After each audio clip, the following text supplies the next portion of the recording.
In the 1950s, a factory worker leaves home just after 7 in the morning. One paycheck covers the mortgage groceries for the week and the car in the driveway. Bills are handled once a month, in under an hour. There's no sense of urgency. Savings grow quietly in the background, not because income is high, but because obligations are limited. Fast forward to today. 2 incomes. Automatic payments firing every day. Housing, vehicles, childcare subscriptions all locked in. Money moves constantly, yet a $1,500 repair or a missed bonus can destabilize the entire month. The numbers are bigger, but the margin is thinner. Nothing dramatic failed. People didn't become careless. Efficiency improved. Convenience improved. What changed was the structure beneath everyday decisions. Income and commitments began moving together instead of leaving space between them. I'm Alex. Today we're going to break down a set of old, almost forgotten money principles, not to romanticize the past, but to extract the structural logic behind it. We'll examine how stability was built on modest income, why modern systems quietly erase margin, and how reordering a few everyday habits can restore control, flexibility, and resilience, while also allowing quiet wealth to accumulate without drawing attention, without higher income, and without constant optimization. And it begins with the simplest lever of all the distance between what you earn and what you commit to. Lesson number 1, live below your means. Living below your means today starts with one decision. Income growth does not automatically justify higher commitments. The most practical application is controlling fixed costs before anything else. Housing, cars, and recurring subscriptions should be chosen with margin in mind, not maximum affordability. Once those are set, financial pressure drops immediately. The mistake most households make is allowing every raise or bonus to reshape their lifestyle. A higher paycheck quietly invites a larger mortgage, a newer car, or services that didn't exist before. Nothing feels reckless, but flexibility disappears. Income rises, yet vulnerability stays. Earlier generations treated spending limits as normal, not restrictive. That mindset can still be applied now, even in a very different economy. It looks like keeping the same living standard after a raise. It looks like using extra income to build buffers instead of obligations. To use this principle today, decide in advance where spending will stop. Let income increase, widen the gap between what you earn and what you owe.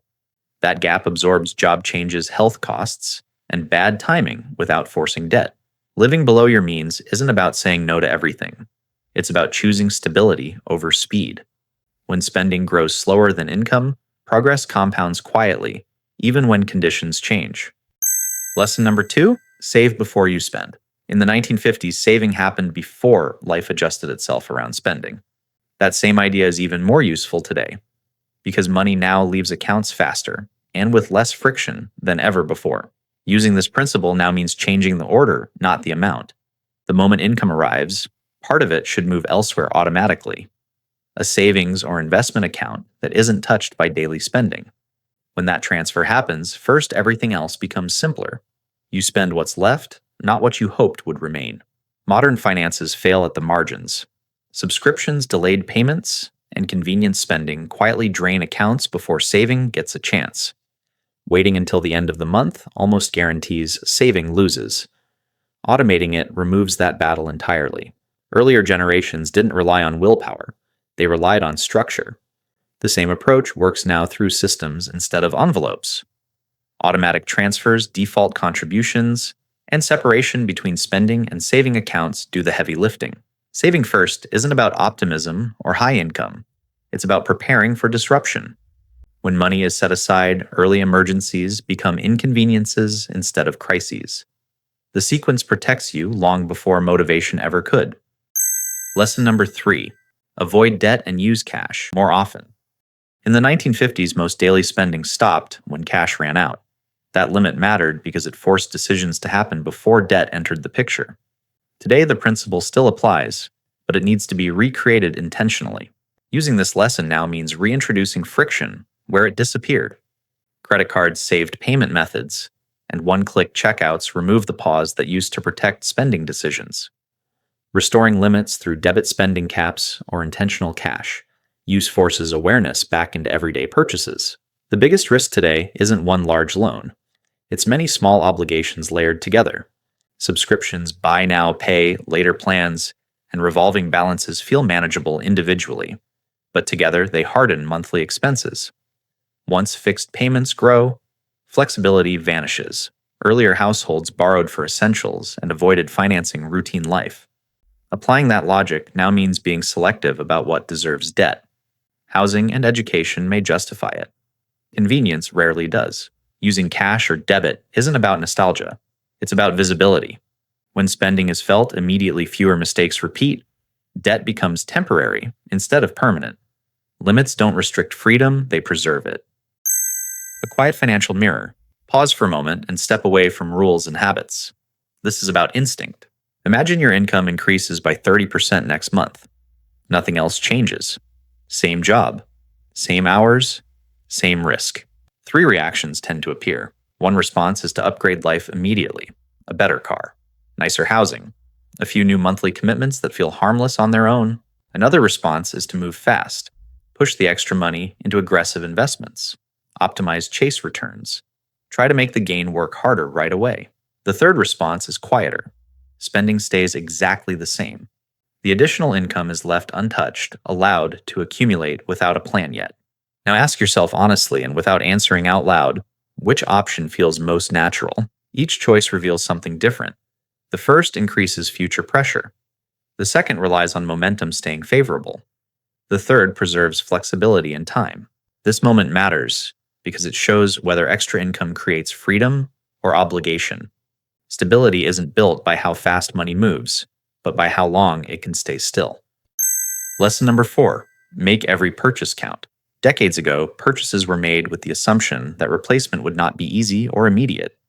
That expectation shaped behavior. Today, applying this lesson means slowing decisions in a world designed for speed. Using this principle now starts with treating every purchase as a long-term commitment, not a momentary convenience. Before buying, ask whether the item reduces future costs or quietly adds new ones. Cheap items often invite repeat spending. Durable ones usually don't. Modern systems encourage fast replacement. Products are cheaper upfront, harder to repair, and marketed as temporary. The result is not one large expense, but a constant stream of small ones. Over time, those streams compete directly with saving and investing. A practical application today is delay. Waiting even 48 hours before a non-essential purchase filters out most impulse decisions. Many items lose their appeal once urgency fades.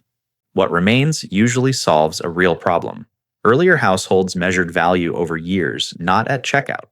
That mindset still works. When purchases are evaluated by how long they last and how often they're used, spending slows naturally. Fewer decisions lead to fewer regrets, and cash flow improves without increasing income. Lesson number 5. Have a one-income household mindset. For much of the last century, households were planned around the assumption that only one paycheck could be relied on. That idea matters even more today when income can change faster than expenses. Using this mindset now means designing life so essential costs can be covered by a single income stream. Housing, transportation, and basic living expenses should not assume full capacity at all times. When fixed costs are anchored low enough, unexpected disruptions become manageable instead of destabilizing. The common modern mistake is committing both incomes immediately.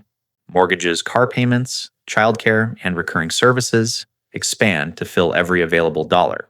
When one income pauses, stress spikes instantly. The problem isn't spending, it's structure. Applying this lesson today doesn't require returning to a single earner household. It requires treating additional income as optional.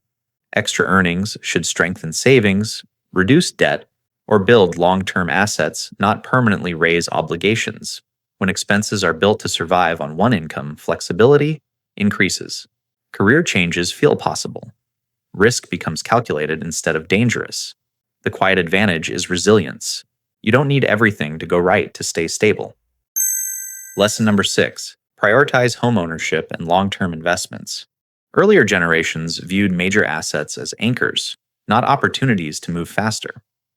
That perspective is especially useful today, when volatility and constant comparison push people toward short-term decisions. Applying this lesson now means choosing assets that reduce future uncertainty instead of increasing it. Housing, for example, should be evaluated by stability of cost and suitability over time, not by maximum size or potential resale excitement. A home that stays affordable through income swings does more for security than one optimized for appreciation. The same logic applies to investing. Long-term assets work best when they are allowed to sit undisturbed. Frequent adjustments driven by headlines or market noise increase stress without improving outcomes. Time, not activity, does most of the work. Modern behavior often flips this. Housing is upgraded repeatedly, locking in higher fixed costs. Investments are watched daily, traded emotionally, and abandoned early. Progress slows while effort increases. Using this principle today means selecting assets you can hold through discomfort. Favor simplicity over complexity. Let appreciation be a side effect, not the objective. When assets are chosen to stabilize your life, wealth compounds quietly without demanding constant attention. Lesson number 7: DIY and repair instead of replace. Earlier households assumed that most things were meant to be maintained, not discarded. That assumption is even more powerful today when replacement has been made artificially easy. Using this lesson now means slowing the replacement cycle. Before buying something new, ask whether the existing item can be repaired, adjusted, or maintained at a lower cost. Small fixes often restore function without restarting the spending loop. Modern products are designed for convenience, not longevity. Repair is discouraged through sealed components, limited parts, or high service costs. The result isn't one expensive purchase, but constant low-level spending that never quite ends. Applying this principle today reduces financial noise. Fewer buying decisions mean fewer opportunities for regret and fewer withdrawals from cash flow. Learning basic maintenance appliances, clothing vehicles, extends usefulness and delays future expenses. This isn't about doing everything yourself. It's about resisting unnecessary replacement. When the replacement cycle slows, money stays put longer. Stability improves quietly, not through earning more, but through keeping more of what already exists. Lesson number 8: plan for the future and retirement early. Previous generations assumed work would not last forever, so planning began long before urgency appeared. That assumption matters even more today, when careers are less linear and disruptions are more common. Using this lesson now means starting before conditions feel ideal. Waiting for higher income or perfect stability shortens the timeline and increases pressure later. Small early contributions give time room to work, which reduces how much income must do. Modern planning often begins only after stress shows up. Saving is delayed, then intensified. The math becomes unforgiving. Larger contributions are required and flexibility disappears. Starting earlier, even imperfectly, shifts the burden from income to time. Applying this principle today means consistency over optimization. Regular contributions matter more than perfect allocation.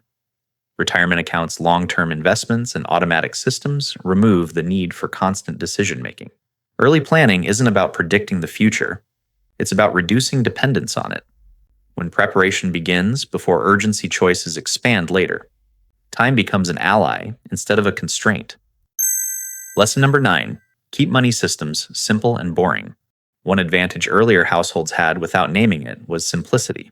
Fewer accounts, fewer decisions, fewer moving parts. Money flowed through a small number of places, which made problems visible early and mistakes easy to correct. Using this lesson today means resisting unnecessary financial complexity.